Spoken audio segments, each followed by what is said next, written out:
Bapa kami yang ada di dalam kerajaan sorga, di dalam nama Tuhan Yesus Kristus, kami bersyukur dan berterima kasih Tuhan. Kalau kesempatan pagi ini kami boleh datang kepadamu Tuhan. Ampuni terlebih dahulu segala dosa dan kesalahan kami. Tuhan, sucikan hati dan pikiran kami Bapa. Kuasai keberadaan kami seluruhnya ya Bapa. Roh, jiwa, dan tubuh kami Tuhan. Ampuni kami Tuhan, seperti kami sudah mengampuni orang lain yang bersalah kepada kami Bapa. Singkapkan segala yang terselubung dari firman-Mu, buat kami mengerti firman-Mu, buat kami mampu untuk melakukannya dalam kehidupan kami, supaya kami tidak berdosa kepadamu. Terima kasih Bapa, terima kasih Tuhan. Di dalam nama Tuhan Yesus Kristus, kami sudah berdoa dan mengucap syukur. Haleluya, amin. Puji Tuhan saudara, apa kabar saudara semuanya? Saya berdoa supaya semuanya sehat dan semakin kuat di dalam Tuhan. Amin. Puji Tuhan, tidak terasa kita sudah berada di bulan Desember. Di mana di bulan Desember ini kita merayakan Natal, yang biasanya kita rayakan dengan penuh kegembiraan dan sukacita. Tetapi di tahun ini kita merayakannya di tengah pandemi COVID-19 yang masih berlangsung. Itu sebabnya saudara, kita harus tetap mengikuti protokol kesehatan sesuai yang dianjurkan oleh pemerintah. Sebisa mungkin kita menghindari kerumunan, tetap pakai masker dan jaga jarak. Saya mengajak kita semua untuk membuka Alkitab kita. Kita bersama-sama membaca di dalam Injil Matius pasal yang pertama. Kita membaca dari ayat yang ke-18 sampai ayat yang ke-25. Kelahiran Yesus Kristus. Kelahiran Yesus Kristus adalah seperti berikut. Pada waktu Maria, ibunya, bertunangan dengan Yusuf, ternyata ia mengandung dari Roh Kudus. Sebelum mereka hidup sebagai suami istri. Karena Yusuf suaminya seorang yang tulus hati dan tidak mau mencemarkan nama istrinya di muka umum, ia bermaksud menceraikannya dengan diam-diam. Tapi ketika ia mempertimbangkan maksud itu, malaikat Tuhan nampak kepadanya dalam mimpi dan berkata, "Yusuf, anak Daud, janganlah engkau takut mengambil Maria sebagai istrimu, sebab anak yang di dalam kandungannya adalah dari Roh Kudus. Ia akan melahirkan anak laki-laki dan engkau akan menamakan dia Yesus, karena dialah yang akan menyelamatkan umatnya dari dosa mereka." Hal itu terjadi supaya genaplah yang difirmankan Tuhan oleh Nabi. Sesungguhnya anak darah itu akan mengandung dan melahirkan seorang anak laki-laki, dan mereka akan menamakan dia Immanuel, yang berarti Allah menyertai kita. Sesudah bangun dari tidurnya, Yusuf berbuat seperti yang diperintahkan Tuhan itu kepadanya. Ia mengambil Maria sebagai istrinya, tetapi tidak bersetubuh dengan dia sampai ia melahirkan anaknya laki-laki, dan Yusuf menamakan dia Yesus. Puji Tuhan saudara. Perikop yang kita baca ini adalah menceritakan tentang kelahiran Tuhan Yesus Kristus, yang adalah penggenapan firman Tuhan oleh Nabi. Dikatakan sesungguhnya anak darah itu akan mengandung dan melahirkan seorang anak laki-laki, dan mereka akan menamakan dia Immanuel. Jadi Tuhan Yesus adalah rencana Allah bagi penyelamatan umat manusia. Nabi Yesaya sudah menubuatkan bahwa Yesus akan dilahirkan oleh seorang perawan. Di dalam kitab Yesaya 7 ayat yang ke-14 dikatakan, sebab itu Tuhan sendirilah yang akan memberikan kepadamu suatu pertanda. Sesungguhnya seorang perempuan muda mengandung dan akan melahirkan seorang anak laki-laki, dan ia akan menamakan dia Immanuel. Mika pasal yang ke-5 ayat yang pertama dikatakan, tetapi engkau, hai Bethlehem Efrata, hai yang terkecil di antara kaum-kaum Yehuda, daripadamu akan bangkit bagiku seorang yang akan memerintah Israel, yang permulaannya sudah sejak purbakala, sejak dahulu kala.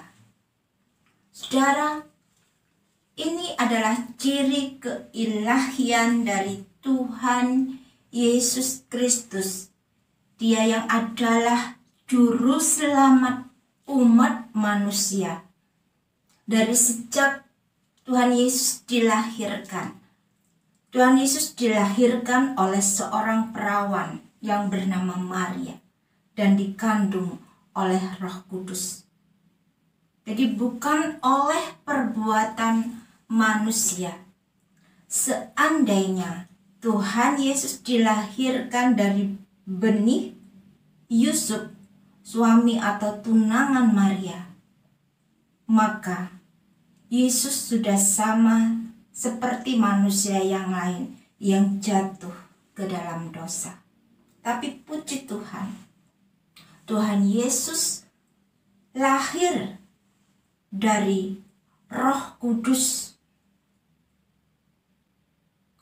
Saudara, kelahiran Tuhan Yesus adalah rencana Allah sendiri. Sejak manusia, yaitu Adam dan Hawa, jatuh ke dalam dosa. Kita bisa melihat di dalam Kejadian pasal yang ketiga ayat yang ke-15. Demikian firman Tuhan, aku akan mengadakan permusuhan antara engkau dan perempuan ini, antara keturunanmu dan keturunannya. Keturunannya akan meremukkan kepalamu dan engkau akan meremukkan tumitnya. Jadi saudara, ayat ini menunjukkan tentang Tuhan Yesus. Bagaimana dengan pengorbanan Tuhan Yesus di atas kayu salib? Segala sesuatunya sudah selesai. Tuhan Yesus sudah mematahkan kuasa kegelapan. Tuhan Yesus sudah mengalahkan, sudah meremukkan kuasa iblis. Segala rantai setan sudah dihancurkan oleh Tuhan Yesus Kristus. Kuasa maut sudah tidak mempunyai sengatnya lagi.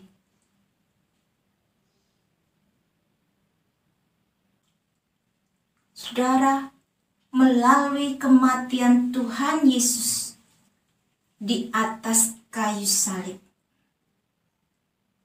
maka pintu keselamatan itu terbuka bagi orang yang percaya kepadanya.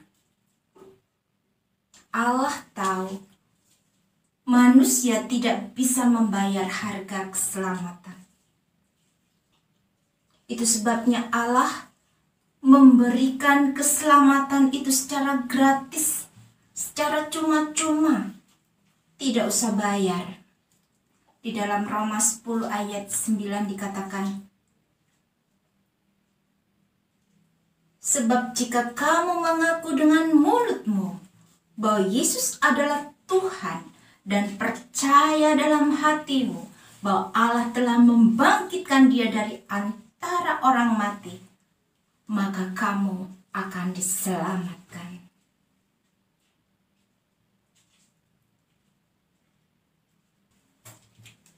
Allah Bapa kita di sorga sangat mengasihi kita manusia. Isi hati Allah, kalau boleh jangan ada orang yang binasa. Firman Tuhan katakan, karena begitu besar kasih Allah akan dunia ini, sehingga ia telah mengaruniakan anaknya yang tunggal, supaya setiap orang yang percaya kepadanya tidak binasa, melainkan beroleh hidup yang kekal. Puji Tuhan saudara, kelahiran Tuhan Yesus adalah sebagai perwujudan kasih Allah kepada kita manusia. Kelahiran Tuhan Yesus bukanlah pekerjaan manusia, tapi kelahiran Tuhan Yesus adalah pekerjaan Allah. Itu sebabnya saudara, ribuan tahun yang lalu, yaitu sejak awal kehidupan manusia, berita tentang kelahiran Tuhan Yesus sudah diwartakan melalui nubuatan para nabi.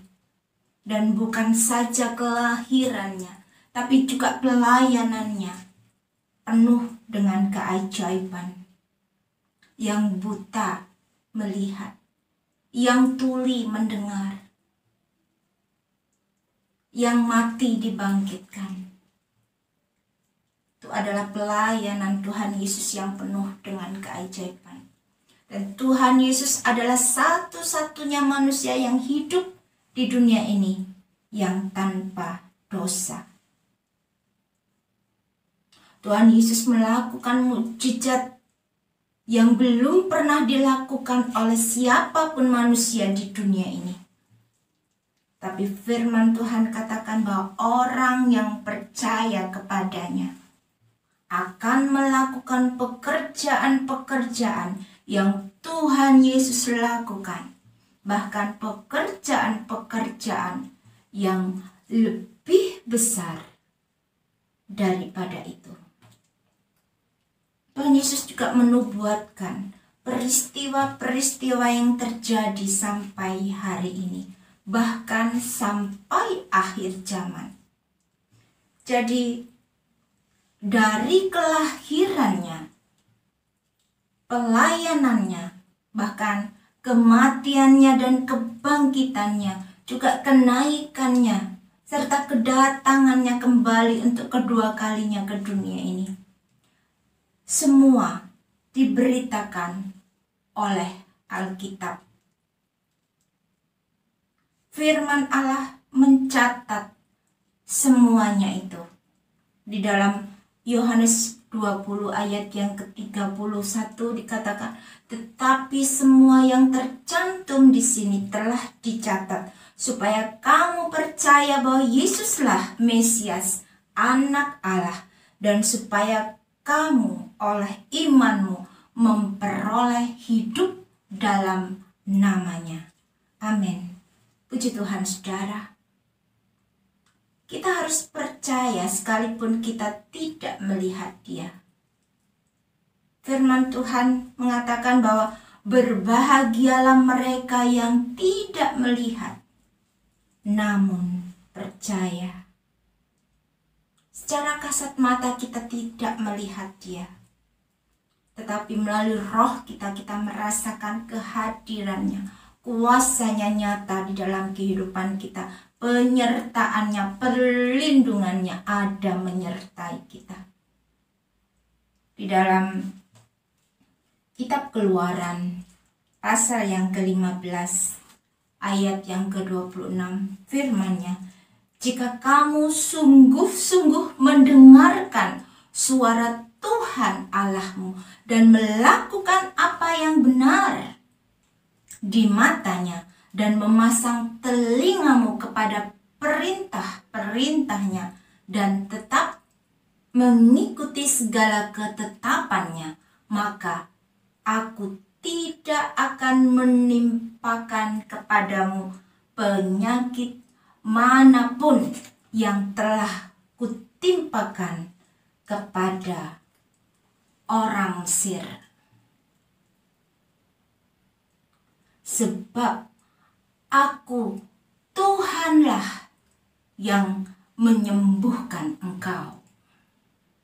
Yusuf dan Maria, ketika mereka tahu bahwa Maria mengandung sebelum mereka hidup sebagai suami istri, masing-masing dari mereka mempunyai pergumulan. Tetapi apa yang dilakukan oleh Maria? Maria tetap percaya kepada Allah. Itu sebabnya Maria berkata, sesungguhnya aku ini adalah hamba Tuhan, jadilah padaku menurut perkataanmu itu.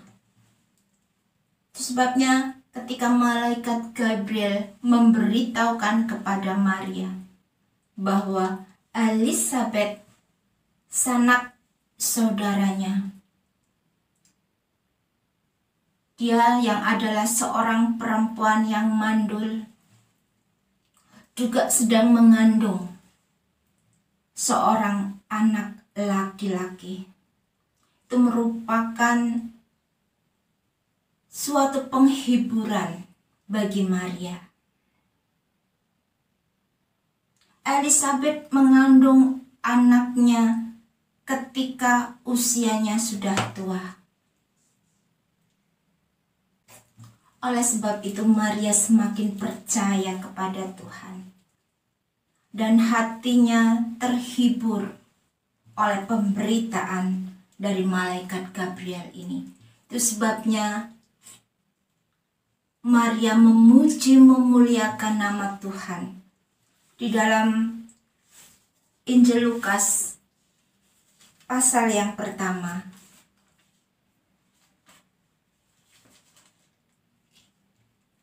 ayat 46 dimulai nyanyian pujian Maria.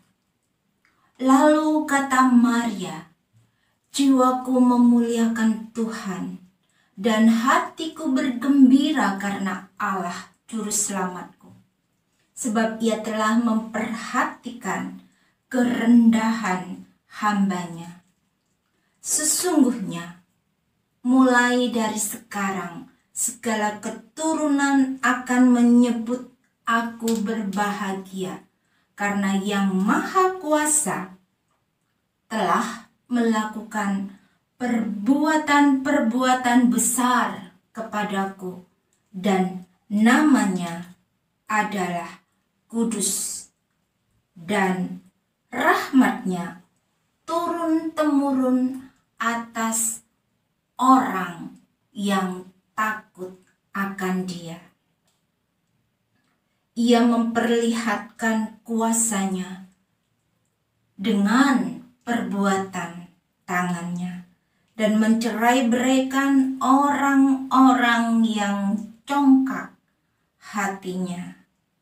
Ia menurunkan orang-orang yang berkuasa dari tahtanya dan meninggikan orang-orang yang rendah.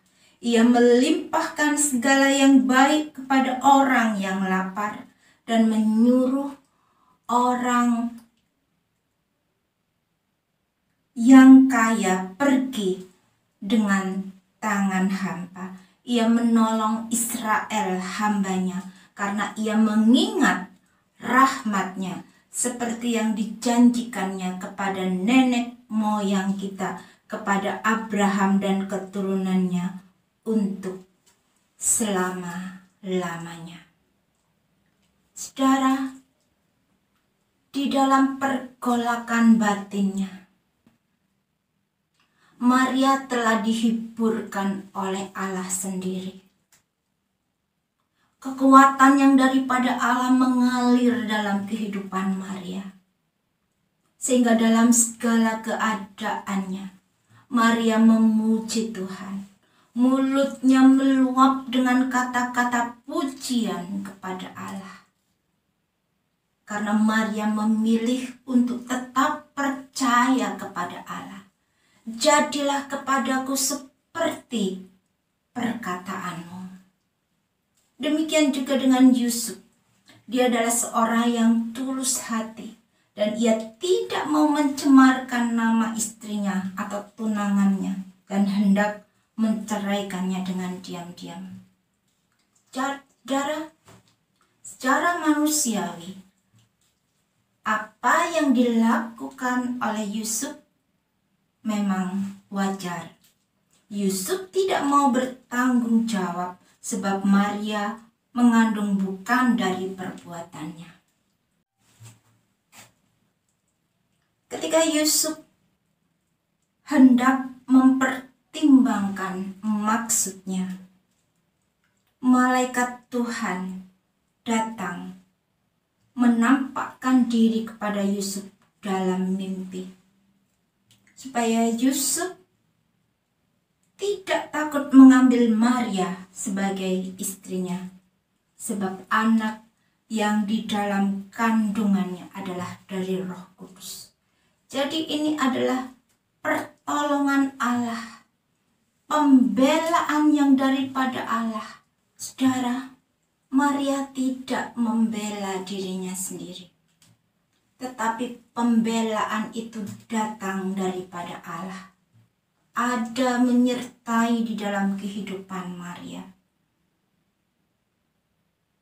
Allah menolong, membela, bahkan menyelamatkan kehidupan kasihnya sama dengan Yusuf. Dan ketika Yusuf mempertimbangkan maksudnya itu, malaikat Tuhan menampakkan diri kepadanya dalam sebuah mimpi. Yusuf, anak Daud, janganlah engkau takut mengambil Maria sebagai istrimu, sebab anak yang di dalam kandungannya adalah dari Roh Kudus.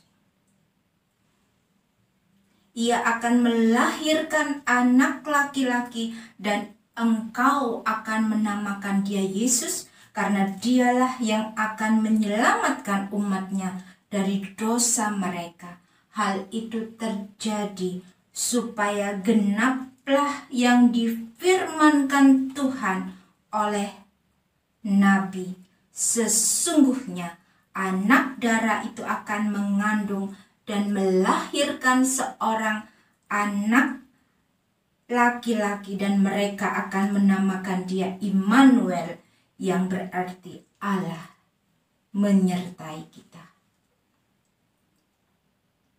Saudara, apa yang dilakukan oleh Yusuf ketika dia melihat penglihatan yang daripada Allah? Yusuf berbuat sesudah bangun dari tidurnya. Yusuf berbuat seperti yang diperintahkan malaikat Tuhan itu kepadanya. Ia mengambil Maria sebagai istrinya, tetapi tidak bersetubuh dengan dia sampai ia melahirkan anaknya laki-laki, dan Yusuf menamakan dia Yesus. Jadi saudara, melalui kisah kehidupan Maria dan Yusuf ini, kita melihat ada suatu ketaatan, ada suatu kerelaan untuk Yusuf dan Maria melakukan kehendak Allah di dalam kehidupannya.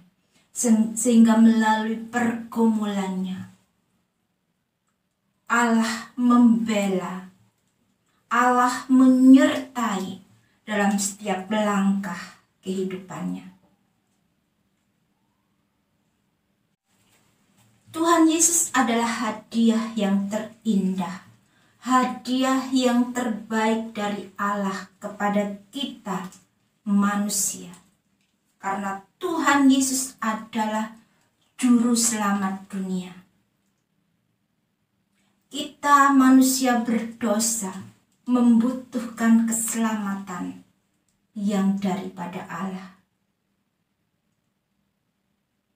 supaya kita terlepas dari cengkraman kuasa dosa yang membinasakan. Karena upah dosa itu ialah maut, tetapi karunia Allah ialah hidup yang kekal di dalam Tuhan Yesus Kristus. Jadi percayalah saudara, bahwa Dia adalah Allah yang hidup. Puji Tuhan saudara, biar di dalam segala pergumulan kita, di dalam segala keadaan kita, kita memilih untuk tetap percaya kepada Allah, untuk kita menyerahkan segala sesuatunya hanya kepada Allah. Apapun yang terjadi di dalam kehidupan kita, apapun yang kita lakukan, apapun yang kita rencanakan, biarlah kita belajar untuk percaya kepada Allah. Karena sesungguhnya Dia adalah Allah yang hidup, Dia adalah Allah yang berkuasa. Dia sanggup untuk melakukan segala-galanya di dalam kehidupan kita, asal kita percaya. Apa saja yang kamu minta dan doakan, percayalah kamu akan menerimanya. Firman Tuhan. Saudara, Allah kita adalah Allah yang hidup. Sekalipun secara kasat mata kita tidak melihat Dia, kita tetap harus percaya kepada Dia. Dia adalah Allah yang berkuasa. Dia bertanggung jawab atas kehidupan kita. Bahkan Allah tidak rela kalau kita disakiti. Dan kita menyerahkan semuanya ke dalam tangan Tuhan. Maka pembelaan yang daripada Allah ada menyertai kehidupan kita. Percayalah saudara, Dia adalah Allah yang hidup. Dia menyertai kita sampai selama-lamanya, bahkan sampai kesudahan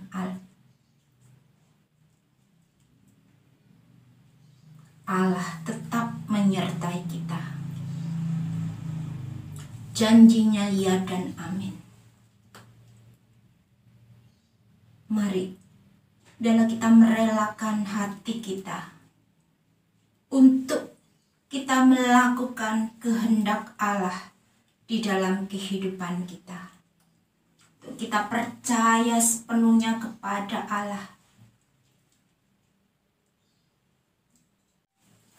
Dalam Yohanes 3 ayat 17 dikatakan, sebab Allah mengutus anaknya ke dalam dunia ini bukan untuk menghakimi dunia, tapi untuk menyelamatkannya. Haleluya, haleluya, haleluya, haleluya. Terima kasih Tuhan, terima kasih Bapa, terima kasih Allah. Kalau kesempatan pagi ini Tuhan, kembali kami boleh datang kepadamu Tuhan. Kami menyerahkan roh, jiwa, dan tubuh kami, hati, pikiran kami. Kuasai Tuhan dengan kuat kuasa darah-Mu. Ampuni terlebih dahulu segala dosa dan kesalahan kami. Sucikan hati dan pikiran kami Bapa. Kiranya Tuhan Engkau menguasai kami Bapa. Terima kasih Bapa, terima kasih Tuhan. Di dalam nama Tuhan Yesus Kristus, kami sudah berdoa dan mengucap syukur. Haleluya. Amin.